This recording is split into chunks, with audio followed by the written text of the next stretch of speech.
to a certain extent, women will have to do it. It can't be done by men. And it is a rack. It is a rack, but we have to keep doing it because it can be done superficially and then it's done badly. I've seen various superficial attempts from people who were well-meaning but just didn't know enough to do it well, to try to feminize. Whether it's the Chavarat Shalom Sidur, which we both cringed at, or it's sort of, all right, well, men worship God, women worship the Shekhinah, so now we're women, we'll do Shekhinah piety, and sort of in a sort of too easy, and therefore, to my mind, kind of shallow way. We need to learn from the women. I mean, I think both of us are sensitive enough and have gone through that. We're sensitive. We understand the feminine issues. We're close to women, and we value it, but we're not women. Mm-hmm. And there's just a limit. Obviously, everybody's on a different place in that spectrum, but there's a limit. There's a limit of what I can do authentically, and so women are going to have to show a way of that possibility in a very in a way that we can learn from. I think it's an interesting, in terms of pivoting toward Midrash, it's an interesting new spin on the challenge, because with theology, in some ways, it's, you know, if we're coming from a perspective of dogma, it's very easy to say, oh, God isn't a man, God actually is gender neutral, or God's both, or whatever. If we're in a world where our continuity is coming from language and imagery, then we are in some ways really beholden to that tradition, in a way that we need to some degree take on the imagination of many generations of men. And I don't think that that's something women obviously need to play a very important role in how we pivot or reimagine from here, but I don't think that that's a job for just women. And I think there is something powerful to that voice also coming from men. And I mean, my first thought is that all of the approaches of feminism are still open to us. We can decide in a moment that we're just going to speak right to it and call it out, or in another moment we're going to let it be and create something to stand next to it, or in another moment we're going to look at it very deeply and see what new thing comes out of, you know, the crack in the original. And I think all of those things are open, and the really important thing will be what our intention is when we're each moment that we're coming into contact with tradition. That can be also a moment where you, as teachers, can elicit this from other women. Like, what would make this work for you? Help them find those voices, and then the men and the women are going to talk Torah around these images. You know, things have moved so fast in our lifetime, but these things also require great nuance. It's fast, but it also has to work out. I would feel the weight of 2,000 years of language and tradition as well. You want to kind of find a way to weave it all in a new way. So it's you know, maybe that is something you want to think about even when you're thinking about your paper.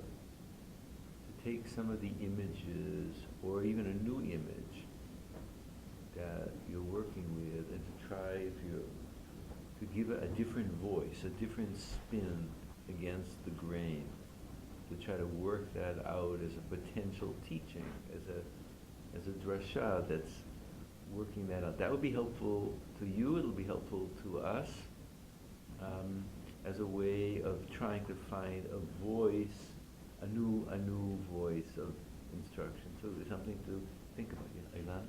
So the book I'm just starting to read now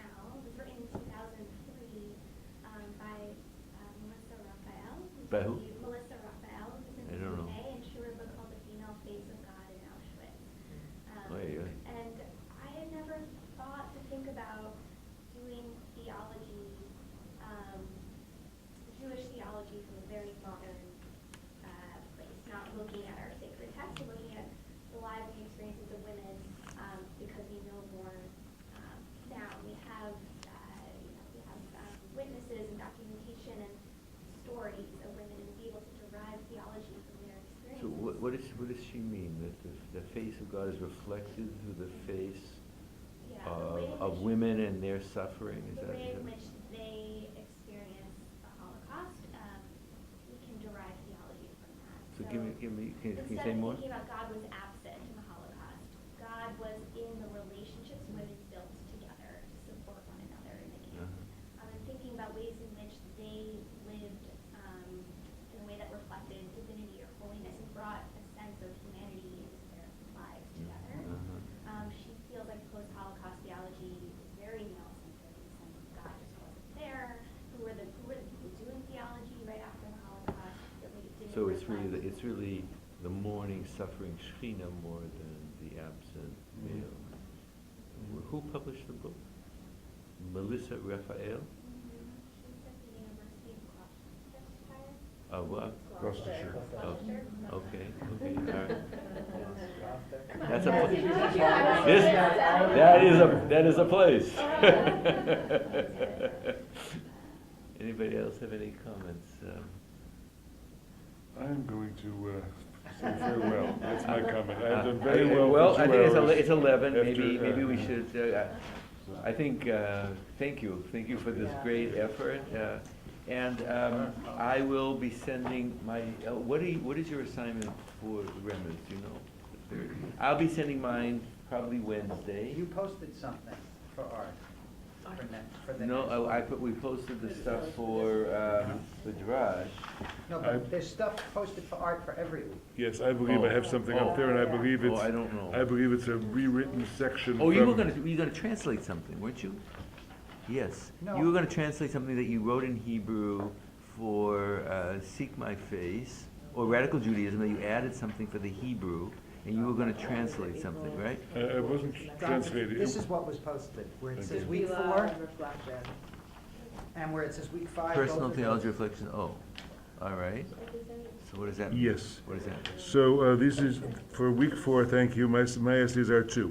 One is called Personal Theology, which actually is something that I thought of today asking you to read, so I'm very glad you're reading it for next week. I'll have to ask them That to was a read it for me. talk I gave to the CCAR when they had their national convention in Boston a couple weeks ago, a couple years ago. Okay. And Is reflections that the one on, that appeared in the fellowship for, what's his name? for, no, it didn't appear in Neil, Fellowship. Neil It did not, no. The different. The Personal Theology also happened to be the title of the Neil Gilman Festschrift. Right. But this article did not appear there. Okay. And Reflections on Prayer, yes, is a translation of a chapter on Tefillah that I added to the Hebrew version of Radical Judaism. But I'm giving it to you in English.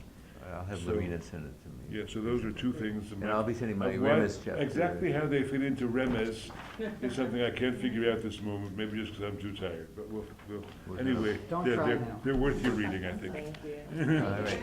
Okay. Thank you, everybody. See you next time. So, make sure you're keeping up with I the would like papers. copies, yes. I should have a third paper from everybody, and if not, you know who you are. That I've had almost everybody have 2 papers coming into this week. I need a little bit more. Can you So- share with us your email address? Yes, M. Fishban, it's my name without the E, MFISHBAN @uchicago.edu. And if people want to meet me earlier next Monday, let me know and I'll come in and we can do that. So first initial